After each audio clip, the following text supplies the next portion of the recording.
Patrick here, and this video is a long time coming. Got it. So, yeah, I've definitely wanted to make this video for a while. I've talked to a lot of people who have had coaching experience before, a lot of people that I've coached, and I really just felt like this video was necessary. I'm going to post it to the Summoner School subreddit. So hopefully the free coaches on there can get a little bit more effectiveness out of their sessions, right? Because they're well-intentioned, most of them, but it's just effectiveness isn't always there, right? So hopefully this video can help some people out. If you're wondering like what qualifies me to make this video, I've been teaching since season 3 with a 1.5 year break in there as a career. Constantly work towards self-betterment in this time. I've learned some teaching theory, and I've gotten mentoring myself from everything from ex-pro coaches to like just random free people. Almost every student I've gotten has mentioned having received coaching before, and almost everyone has gotten very little out of it, or worse, been sent in the wrong direction. And again, I don't think this is because these coaches are bad intentioned, and a lot of them actually have a decent amount of game knowledge, but I believe a lot of this is about teaching theory. So I just want to highlight how I believe League of Legends should be taught, and how to get the most out of it, what it takes to be a coach, and then when you have what it takes, how to realize that. Alright, so mentoring versus coaching. So you just heard me use it interchangeably, and it's kind of a rectangle square situation. A coach is a mentor is not necessarily a coach. Coaching is the act of reinforcing specific concepts. Having someone over your shoulder yelling at you to pan your camera onto jungle is more effective than hearing it once in a 2-hour session, right? A coach needs all the skills of a mentor. A mentor does not need the degree of skill working with individuals that a coach needs to be useful. For your average solo queue player, drive to improve is not sufficient to have a qualified person coach them. Monetary and disciplinary reasons are the chief factors here. Obviously, your average Platinum 4 player doesn't want to pay to hire someone, or even if the person would work for free, most players don't want to have someone 10 hours a day yelling at them to do stuff. They say, yeah, I know, but I want to do this other thing. There needs to be a degree of rapport, and then there also needs to be a degree of motivation that most people just don't have, and that's fine. For this reason, the best return on investment that you can give a student is giving them a framework to learn on their own. This is useful even if they seek regular mentoring. I believe it's one of the most important things to do, and is something that I emphasize first in every single one of my sessions, much to the chagrin of my students who want to immediately jump in to learning super elite secrets about the game, right? Alright, the human student. The importance of game knowledge, even when teaching at a fairly basic level, cannot be understated for reasons elucidated in the next slide. However, teaching experience is arguably more important given a sufficient differential in game knowledge between the student and the teacher. One of the biggest mistakes that otherwise highly qualified coaches, for example pro players, make is treating students like sponges, right? So this issue is kind of exacerbated because most learners think of themselves in the same way. This issue is problematic throughout most disciplines. However, it's enhanced to comical degrees in League of Legends due to the young player base and Gen Z character traits. So, I could be wrong here, but I believe there is some, there's been actual, like, I wouldn't say proper studies, but not census wouldn't be the right word, but yeah, just they asked like Gen Z and perhaps Gen X as well, people like how they thought about their own knowledge, and it's higher than other generations were at the same age range, which isn't to say like this generation is the worst, right? Like I'm part of Gen Z, I'm 22 years old. However, I think it's fair to say that a lot of people in our generation do tend to believe we know a little bit more than we do, right? Because it's so easy to find basic information. And once you know like a little bit about something, you might trick yourself into thinking that you know a lot about something, because the internet does have all this information. However, most of this information is surface level and simplified to become digestible and to become marketable, right? And of course, part of that's just being young, right? Like the fact of the matter is, like I'm sure, like, in the 1920s, going way back, people of the same age would have the same sort of problems. And it's these quote-unquote Gen Z character traits, they're a lot due to the internet, right? Well, League of Legends players tend to spend more time on the internet. We're video gamers, right? So this sort of relationship with the internet can mean that these character traits that are there for our generation is actually stronger for this subset of our generation that's play League, right? So that can be a very large obstacle to overcome, because not only does a teacher think that a student is a sponge, but the student themselves think that. So it can be sort of hard to develop a useful relationship where both understand that learning is not about being spoon-fed as much information as possible, but learning useful information and then getting that down and refining it and having a flow chart of like what information is going to give me the best ROI. Learning 3 things is always going to be better than learning 20 if those 3 things are carefully selected. Up into a certain extent, once you've learned these 3 things to a sufficient level, then maybe those other 17 can give you some benefit, right? But at first, we have to work on fundamentals of the game. And of course, that's easier said than done. As a side note, kind of close to these ex-pro players, a lot of people will use ELO as a qualification. It is a qualification. It really is. Some people think it doesn't mean anything. Some people think it means everything. Now, it's neither the case, right? So it is a qualification. Very often, higher ELO means higher game knowledge. However, there's also the factor of being a good teacher. And a side note, please don't lie about your ELO, coaches. Like, how many times have I seen like a challenger tag and some guy just mentioning stuff that doesn't sound very challengery? Like, I'm pretty sure them like, this guy sounds like he isn't a challenge. Like the things he's saying are not super important. Like, there'll be a gold that like posts a VOD review. It's like, what can I do better? And he'll be like, oh, well, you could have bought this item differently, as opposed to like really fundamental things that would be much better to focus on. And then I'll like look up this player and find out that he's like, he's peak EUNE flex challenger. It's like, dude, okay, if you're not one of the 4 major regions, make that known. Especially if you play on EOS and you make an account on EUNE just to get the challenger tag, that's intentionally misleading people. And even if you believe you should get challenger, you're not. So don't reflect that on other people, right? Use an honest reflection of your ELO, please, because that just undermines and makes people more scrupulous of people who are like honestly trying to convey everything in the most realistic way.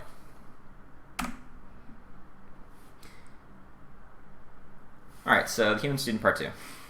Game knowledge is important even when you're teaching very low ranks. Being able to explain the why of something is very difficult, but you must be able to do it consistently and convincingly. This doesn't mean all the time, though. Sometimes explaining the why is not possible. In these cases, rapport must be sufficient that the student believes you. Are they more likely to believe someone who has focused the whole session around builds, champion-specific interactions, and other fluff that doesn't really matter in the context of where they're at in the game, or someone who has shown them new, better ways of thinking about the game that they have never even considered before? Someone that can really show, hey, listen, I understand this game more deeply than you had thought it was played, or at least I know about the things that you knew of but didn't understand the details of. The latter is clearly going to build more trust with 99% of students. And then you need to build this trust because students are being difficult when they challenge what you say. Too many bullshit artists exist in the field. Being scrupulous may be a positive for them in the long run. Remember what I said about like ELO fluff and all that stuff? Like, this can really make students who are intelligent and actually have some experience realize that, hey, listen, a lot of these coaches, they're not presenting as they are. And, it's okay to put your best foot forward. I don't think it's okay to explicitly lie about your qualifications. Sorry, just checking my notes, making sure I didn't gloss over anything. Yeah. So I would define game knowledge as being able to draw logical and relatable information to help students make meaningful steps. Students need to see wins. Students need to see improvements. Telling them to freeze and then hope their jungler ganks is bullshit if they're in plat 4, right? Like, don't don't be teaching them that. Tell them to freeze when they can actually use that freeze to get an advantage on their own. You need to be realistic about what you're teaching. Why are you teaching someone late game? I'll say macro, even though I kind of hate the term macro. It's too much of a lazy blanket statement. But let's just say, like, for the sake of this blanket statement, why are you teaching someone late game macro when they're in a elo where they need to play through early game because the entropy in early game is so much lower? They need to actually see, oh, this will really help my gameplay, right?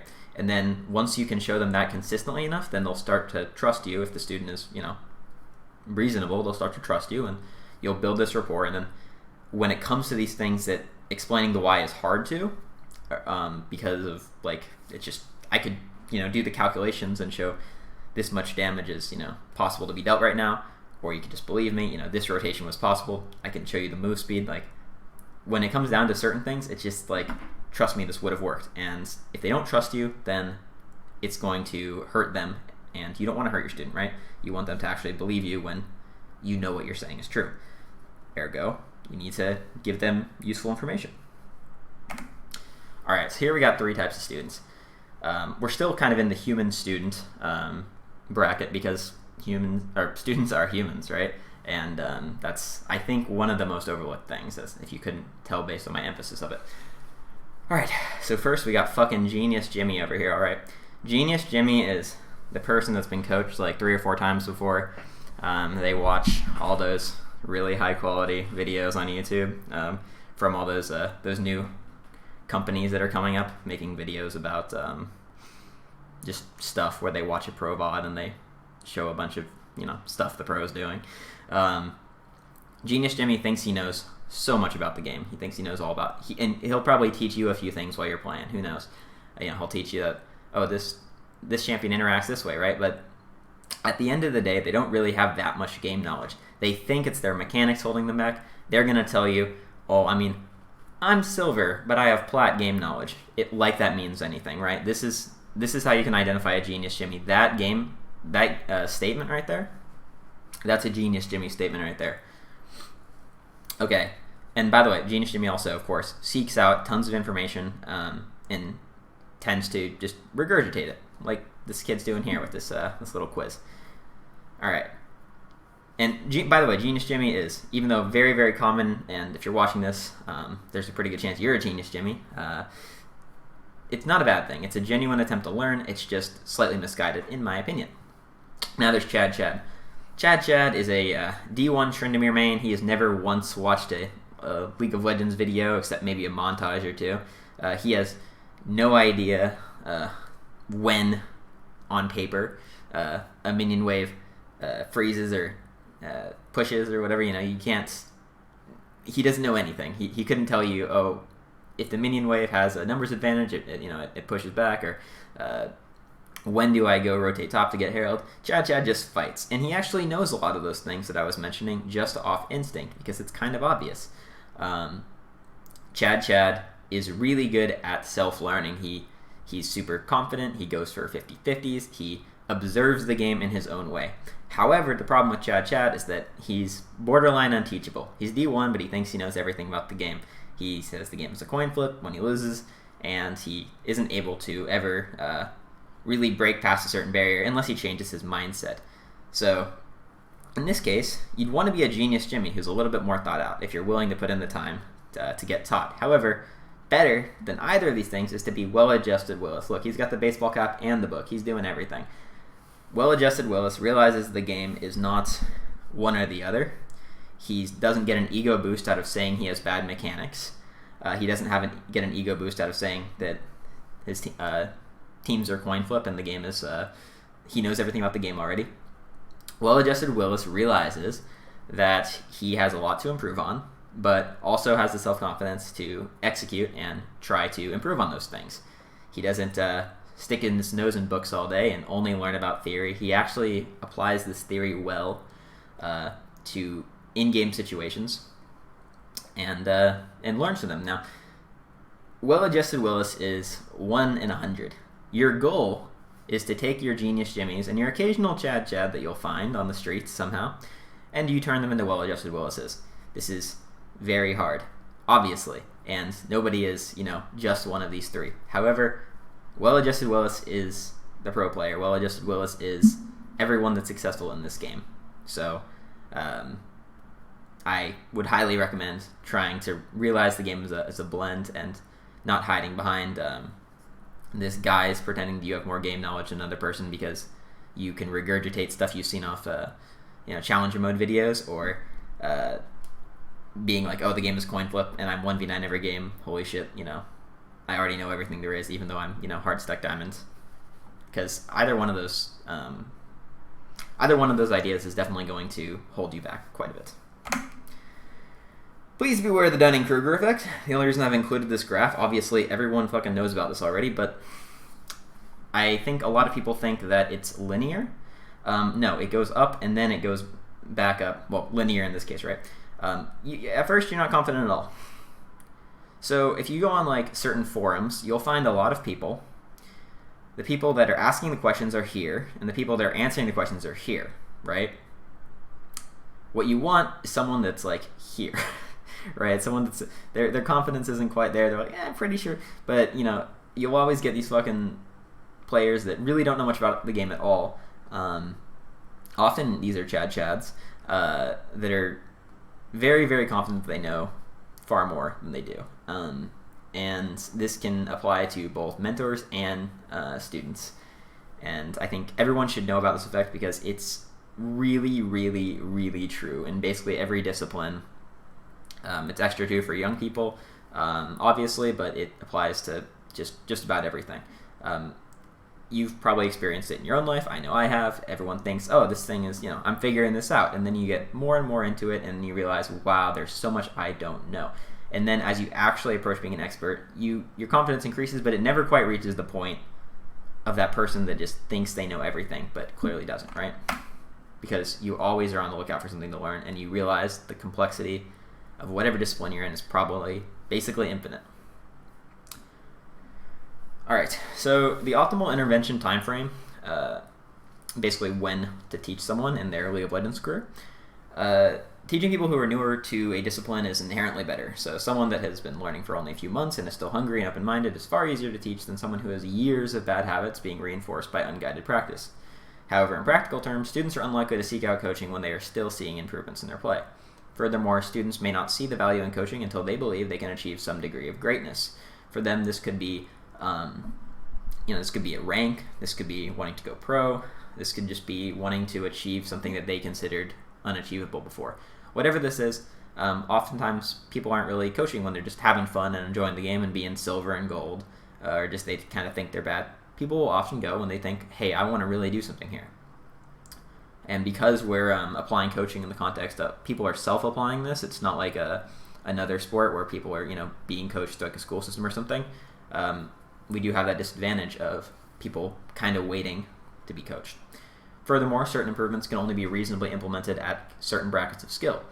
Many of these improvements are more conducive to being taught deliberately, i.e., it's easier to just regurgitate some information to a challenger player and have them improve on it than it is to do that same thing with the silver. The silver is a lot more learning to learn and learning what's important, where the challenger, it's like if you teach them something new, there's a pretty good chance that they'll be able to use that information because they're already very refined at the other things, and then they can actually utilize the new information in a practical way, as opposed to it being an information overload and that new information just being caught up in the mess of what they already know.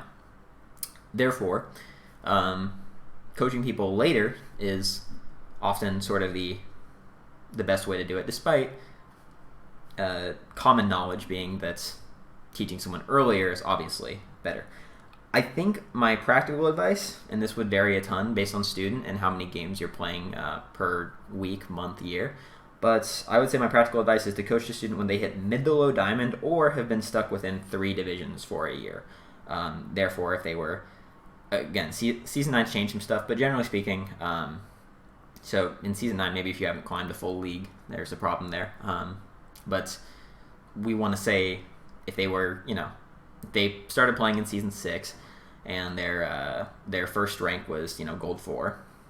We'd want to see gold 1, or probably in their first year we'd want to see more improvements than that, right? But at the very least, like if they're gold 4 first season and then they're gold 1, maybe there's some problems, right? Maybe we should start to teach them, because continue at this rate of improvement, they'll never be really that great at the game, most likely. Now, that's not to say that everyone needs to be really great at the game, but this is optimal, right? This is the goal, to get the best result possible, right? That's why we're watching a fucking PowerPoint. We're not just, playing the game and getting to where we want to be. Remember, this game is, for most people, about fun. So ignore this if that's, the case. If your idea of fun is just, playing. And that kind of is a good segue into this. So you need to have a reason to teach. If that reason is money or ego, find a new job.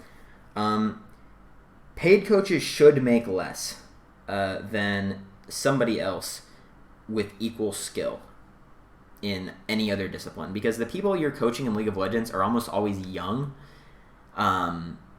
below the age of 30, and therefore have less money to blow on these types of things. So if you're making $20 an hour as a personal trainer versus $20 an hour as a League of Legends coach, you better be a lot more qualified, in my opinion, as a League of Legends coach, because otherwise I kind of consider you a scam artist. You need to realize that this is not a job for people that want to make money. And if it is, you're probably misleading people, or even people false hope, because you need to match how much you charge for the fact that you're able to work from home. And again, I'm only applying this to people that do charge here and people that want to make it a career. But you need to match that with the fact that I live in a different country than I was born in. I live in France. I was born in the States, and being able to work from anywhere in the world is a huge boon. It's so nice, and you can't overcharge people because you want to make a sick living, right? Like, you need to be reasonable. You need to understand where you're at and where you believe is, this is my value and this is my time. But you also don't go out and charge $100 an hour and try to confuse people, and don't be that person. Similarly, if your reason is ego, don't do that either. A lot of people who are D4 and can't climb think that, oh, well, I know everything about the game already. Please refer back to Dunning-Kruger. But it must just be my mechanics, so therefore I can teach people. And this is not good either. You need to teach people because you find it rewarding. And I think that's true for any aspect in life, and I don't think League of Legends is the only aspect where there's teachers that are doing it for the wrong reasons. But please be conscious and realize that if you are teaching, it could be for one of these reasons. I'm not saying it is, but there's a lot of people who are in that scenario, right? So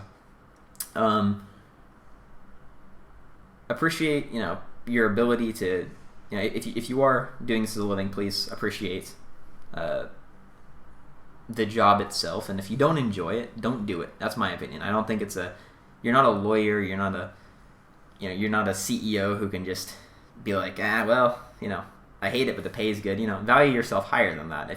If the pay is good, you should be able to do something else with that skill set, right? Like, you should be good enough to get paid more. So if you don't enjoy it, please stop. And if you do enjoy it for ego, please stop. These are some examples of one of my most memorable students. It's happened a few times in my career, but this guy was just, I think it was about 2.5 months ago, so it's fresh in my mind. And I coached this guy for a while and had a lot of back and forth, and eventually I kind of parsed out that I'm like, I'm pretty sure, dude, you just want to rank up, right? Like, and this is a lot of people, by the way. And I was like, to you, League of solo queue is like an addiction. It's like gambling, and your teammates are the, they're the dice. So eventually, I got him to quit, and maybe he would have quit on his own. Hopefully he would have. But the last message I got from him was about 2.5 months ago, and he hasn't logged on Discord since. He said he quit League of Legends and video games completely. So I think that making someone happier in a way that wasn't the intended effect of my job was a really, really cool thing. And that's the other thing that makes me keep going. And honestly, please, if you're a League of Legends coach, you need to have a similar outlook, in my opinion. You need to find some a good reason to do it. And I think that's about it. Yeah, so yeah, that's it. I hope this helps someone out. Becoming a better teacher. I spent the whole morning making this because I remember just seeing a post earlier on a forum, and it was a post that I made, and it was ranting in response to another post. I remembered it. So I was like, I need to make a video on this. It was maybe like a week ago, and I was just like, man, people are, there's a lot of information that's being out there. It's just it's not as efficient as I would like to be. So I think this is hopefully a good guide for teaching, and if you want to follow my methodology and my outlook or to how teaching in League of Legends works, I would be honored, and I wish you the best of luck teaching people and making them better at League. Thanks for watching.